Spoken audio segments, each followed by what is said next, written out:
नमस्कार दोस्तों, जय माता दी। 13 जुलाई से 20 जुलाई 2020 तक कुंभ राशि के जीवन में यह घटना हर हाल में होकर रहेगी, अब नहीं टाल सकते। जी हाँ दोस्तों, मनुष्य के जीवन में जो भी परिस्थितियां उत्पन्न होती है, इसके पीछे ग्रहों की मुख्य चाल जिम्मेदार मानी जाती है। व्यक्ति के जीवन के सुख दुख के पीछे ग्रहों के चाल का बहुत महत्व माना गया है। यदि किसी व्यक्ति की राशि में ग्रहों की स्थिति ठीक है तो इसकी वजह से व्यक्ति का जीवन खुशियों से परिपूर्ण रहता है। परंतु ग्रहों की चाल ठीक ना होने के कारण जीवन में बहुत सी परेशानियां आने लगती है। हर कोई व्यक्ति अपने भविष्य को लेकर काफी चिंतित रहता है। ऐसी स्थिति में आप भविष्य से जुड़ी हुई जानकारियां हासिल करने के लिए ज्योतिष विद्या की सहायता ले सकते हैं। ज्योतिष गणना के अनुसार कुंभ राशि के जीवन में इस आने वाले दिनों में यह घटना हर हाल में होकर ही रहने वाली है। तो आइए जानते हैं कुंभ राशि वालों का सामान्य राशिफल किस तरह रहने वाला है। कुंभ राशि के जातकों में एक विशेष बात होती है कि वे किसी भी काम को हाथ में लेते हैं तो उसे खत्म करके ही दम लेते हैं। इस आने वाले दिनों में आपको इसकी सख्त आवश्यकता पड़ेगी, क्योंकि आपके कई कार्यों में व्यवधान आ सकता है, जिसमें आपकी दृढ़ इच्छा शक्ति और आत्मबल ही आपके काम आएगा और आपको सफलता दिलाएगा। स्वास्थ्य के प्रति आपको सचेत रहना होगा और छोटे भाई बहनों के प्रति अच्छा व्यवहार रखना होगा, क्योंकि इस आने वाले दिनों में वे आपके बहुत ही काम भी आने वाले हैं और वास्तव में वे आपके प्रेम के पात्र भी है। पारिवारिक जीवन बढ़िया चलेगा और आपको सुकून भी मिलेगा। कुछ अटकी परियोजनाएं पुनः चलेगी और आपकी कुछ इच्छाओं की पूर्ति इस आने वाले दिनों में हो सकती है। हालांकि इस आने वाले दिनों का उत्तरार्ध आपके पिताजी के लिए अधिक अनुकूल नहीं होगा, लिहाजा उनका ध्यान रखें। तो दोस्तों, अब आपको बताते हैं कार्य क्षेत्र में कौन सी घटना होकर ही रहने वाली है।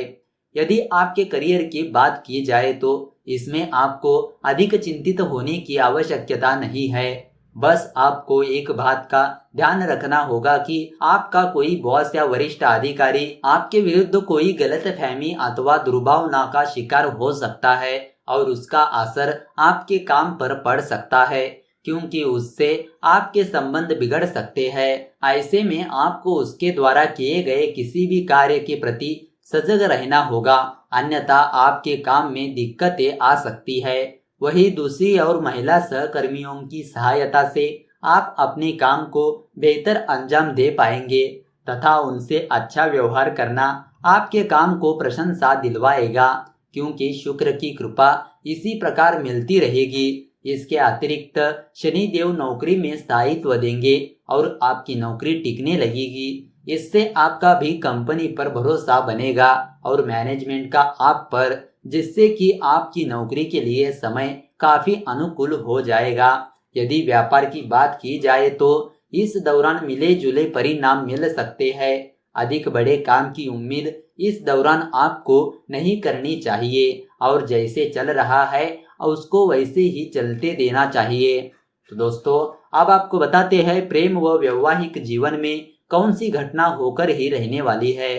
प्रेम संबंधित मामलों के लिए यह आने वाले दिन अधिक अनुकूल नहीं है, क्योंकि आपके रिश्ते में गलतफहमियों का दौर आ सकता है और एक दूसरे को अच्छे से समझ ना पाने के कारण आपके मन में एक दूसरे के प्रति कुछ दुर्भावना अथवा गलतफहमी उत्पन्न हो सकती है, जो आपके रिश्ते की खराबी का कारण भी बन सकती है। इसीलिए बेहतर होगा समय रहते आपस में मिल बैठकर बातचीत कर ले और जो समस्याएं चली आ रही है या जो आपके बीच कोई समस्या का कारण है उसे दूर करने का प्रयास करें, ताकि आपकी लव लाइफ संतुलित रह पाए। आपको बहुत आवश्यक हो तो ही उनसे मिलना चाहिए, अन्यथा इस समय को धीरे धीरे गुजर देना चाहिए, क्योंकि ज्यादा मिलने से आपके मन में कुछ ऐसी बातें निकल आ सकती है जो उनको चुभ जाए और नतीजा आपके रिश्ते पर घात के रूप में हो जाए। यदि दाम्पत्य जीवन की बात की जाए तो यह समय अधिक अनुकूल नहीं कहा जा सकता। हालांकि इसमें ना ही आपकी और ना ही आपके जीवन साथी की कोई गलती होगी, बल्कि समय के कारण कुछ अच्छे कार्य भी गलत दिशा की ओर मुड़ सकते हैं, जिससे रिश्ते में तनाव बढ़ा रह सकता है या फिर जीवन साथी और आपके बीच तालमेल का अभाव रह सकता है। लेकिन धीरे धीरे स्थितियां अवश्य सुधरेगी और आपका दाम्पत्य जीवन पहले के मुकाबले अधिक बेहतर बनेगा। उनके लिए आपको आगे आना होगा और अपने जीवन साथी को यह एहसास दिलाना होगा कि वास्तव में आपको उनकी आवश्यकता है और आप दोनों एक दूसरे के लिए ही बने हैं। तो दोस्तों, अब आपको बताते हैं आर्थिक जीवन में कौन सी घटना होकर ही रहने वाली है। आर्थिक मामले में काफी अच्छा समय आ सकता है। इस दौरान आपको जोड़ तोड़ से काफी अच्छा लाभ मिलेगा। यदि आप किसी ऐसे क्षेत्र में काम करते हैं जहां आपको कमीशन की प्राप्ति होती है, तो इस दौरान जबरदस्त लाभ होने के योग बनेंगे। इसके अतिरिक्त कुछ गुप्त आमदनी होने की भी संभावना है। खर्चे हल्के फुल्के रहेंगे, जिनकी वजह से कोई बड़ा बोझ आपकी आमदनी पर नहीं पड़ेगा और आपको धन संबंधित बेहतरीन परिणाम मिलेंगे। ऐसे में आपकी अनेक परियोजनाएं सफल होगी और जो काम आपके अटके हुए थे वे सभी चलने लगेंगे। यदि किसी के पास पैसा फंसा हुआ था, तो इस दौरान वह पैसा वापस आने से भी आपकी आर्थिक समृद्धि होगी। बिजनेस के द्वारा भी अच्छे परिणाम की प्राप्ति होगी और आप आर्थिक स्तर पर पहले के मुकाबले और अधिक मजबूत होंगे। तो दोस्तों, अब आपको बताते हैं स्वास्थ्य राशिफल में कौन सी घटनाएं होकर ही रहने वाली है। स्वास्थ्य के मामले में इस आने वाले दिनों में आपको मिले जुले परिणाम ही मिलेंगे, लेकिन सामान्य तौर पर कहा जा सकता है कि स्वास्थ्य कुछ कमजोर हो सकता है, जिसकी वजह से आपकी राशि का स्वामी ग्रह पीड़ित अवस्था में है। ऐसे में आपको स्वास्थ्य समस्याएं आ सकती है। आपकी इम्यूनिटी इस दौरान कमजोर हो सकती है। इसी वजह से कुछ हल्की फुल्की समस्याएं भी आपको बड़ी महसूस हो सकती है। इस दौरान पेट से संबंधित दिक्कतें भी आ सकती है या फिर कान अथवा पैर में दिक्कतें हो सकती है। विशेष रूप से आपको इस दौरान गुर्दा रोग के प्रति सचेत रहना चाहिए। अत्यधिक तले और भुने भोजन से रक्त संबंधित दिक्कतें मंगल की वजह से हो सकती है। ध्यान दें कि जरा सी भी लापरवाही आपके लिए बड़ी समस्या बन सकती है। तो दोस्तों, अब आपको बताते हैं पारिवारिक जीवन में कौन सी घटनाएं होकर ही रहने वाली है। पारिवारिक जीवन पर नजर दौड़ाई जाए तो वह सामान्यतः अनुकूल रहेगा, लेकिन मंगल की वजह से हल्की फुल्की समस्याएं आ सकती है। वहीं दूसरी ओर शुक्र की दृष्टि आप पर होने से घर में कुछ नए सुख साधनों में भी वृद्धि होगी और परिवार के लोगों में एक दूसरे के प्रति प्रेम की भावना बढ़ेगी। हालांकि आपके पिताजी का स्वास्थ्य इस दौरान गड़बड़ रह सकता है और उनके कारण आपके निजी जीवन में कुछ समस्याएं भी आ सकती है, लेकिन इसका समाधान भी वही निकाल पाएंगे। आपके कुटुंब को लेकर स्थितियां अच्छी रहेगी, पर कुछ निजी कारणों से सभी लोग एक दूसरे के प्रति वह लगाव महसूस नहीं कर पाएंगे जो लोग अब तक करते थे।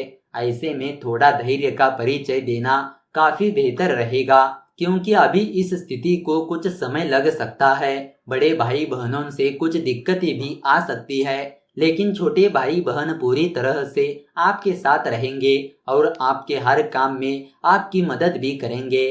तो दोस्तों, अब आपको बताते हैं सावन स्पेशल में कुछ उपायों के बारे में। इन परिस्थितियों में ना करें सावन का उपवास, अन्यथा आपको पूजा का नहीं मिलेगा फल। जी हाँ दोस्तों, आइए कौन सी है वह परिस्थितियाँ। पहला, महिलाओं को इस बात का विशेष ध्यान रखना होगा कि आप रजस्वला के दिनों में उपवास भूल कर भी मत कीजिए। दूसरा, अगर आप किसी दूर यात्रा पर जा रहे हैं तो ऐसी स्थिति में उपवास रखना जरूरी नहीं माना जाता है। तीसरा, मान्यता अनुसार युद्ध की स्थिति में व्रत रखना नहीं चाहिए। अगर ऐसी परिस्थिति उत्पन्न हो रही है तो आप व्रत का त्याग कर सकते हैं। चौथा, अशौच अवस्था यानी कि सूतक, जन्म मरण के दौरान लगने वाला सूत, मल मूत्र आदि को स्पर्श हो जाने पर व्रत रखना ठीक नहीं माना जाता है, क्योंकि ऐसी अवस्था में व्यक्ति अशुद्ध होता है। पांचवा, यदि कोई व्यक्ति किसी प्रकार का कार्य कर रहा है परंतु कार्य करने के दौरान आपको व्रत रखने में कठिनाई उत्पन्न हो रही है। काम के समय यदि आपको शारीरिक कष्ट या फिर मानसिक कष्ट से गुजरना पड़ रहा है तो ऐसी स्थिति में आप व्रत ना रखें, क्योंकि ऐसे में अगर आप व्रत रखते हैं तो इससे आपको अपनी पूजा का फल नहीं मिल पाता है। छठा उपाय, अगर कोई छोटा बच्चा या फिर बड़ा बुजुर्ग व्रत कर रहा है तो उसको इस बात का ध्यान रखना होगा कि वह अपनी शारीरिक शक्ति के अनुसार फलाहार करते हुए व्रत रख सकता है। अगर आप व्रत करने में सक्षम नहीं है तो आप व्रत का त्याग कर सकते हैं। तो दोस्तों, इस तरह आप जान चुके होंगे कि किन परिस्थितियों में सावन का उपवास नहीं करना चाहिए, अन्यथा आपको पूजा का नहीं मिलता है फल। जी हाँ दोस्तों, तो दोस्तों अगर आपको यह वीडियो अच्छी लगी तो इस वीडियो को लाइक कर दीजिए और ज़्यादा से ज़्यादा लोगों को शेयर कर दीजिए। अगर आपके मन में कोई विचार या सवाल है तो नीचे कमेंट करके पूछ सकते हो। तो चलिए मिलते हैं अगले वीडियो के साथ। धन्यवाद।